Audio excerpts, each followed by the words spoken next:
What's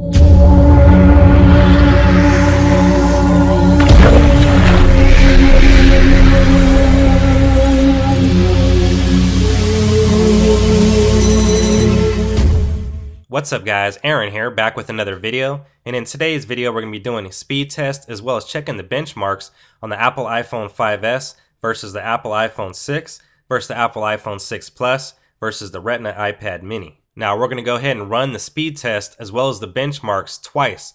The first time is going to be using Wi-Fi only, and the second time is going to be all of the devices on separate networks. The two applications that we're going to be using today is speedtest.net as well as Geekbench 3. I have both applications loaded up on all four devices and ready to go. I've also double tapped the home button and got rid of all the existing running applications. So without further delay, let's go ahead and start off the speed test, starting off with the Apple iPhone 5S. For this first set of tests, we're going to be using Wi-Fi on all four devices, which is going to actually test the processing power rather than the carrier speed. So kick back, grab some popcorn, and we'll see what these four devices can do.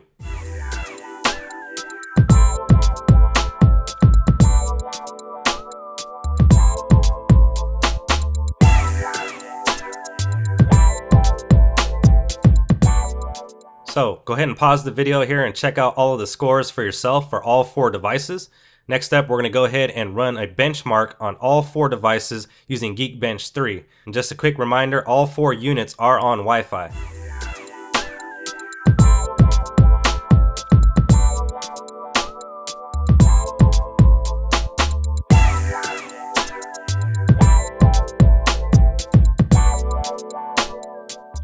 So that wraps up both the speed and benchmark tests over Wi-Fi. And as we can see, starting off on the left with the iPhone 5S and moving to the right, we have a single core score of 1,417, the iPhone 6 in at 1,636, the iPhone 6 Plus at 1,623, and the Retina iPad mini at 1,397. Now for the multi-core score, we'll go ahead and start off again on the left with the iPhone 5S coming in at 2,559, the iPhone 6 at 2,928, the iPhone 6 Plus coming in at 2,879, and lastly we have the Retina iPad mini coming in at 2,521.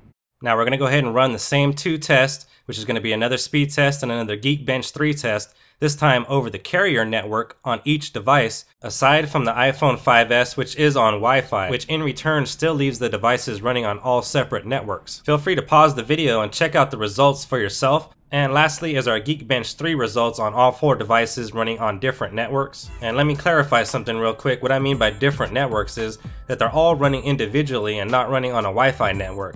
They are all running on AT&T except for the iPhone 5S, which once again is running on Wi-Fi, which in return is going to give you a better idea of how the devices are going to run at home on your Wi-Fi network or how they're going to work on the go on the LTE network.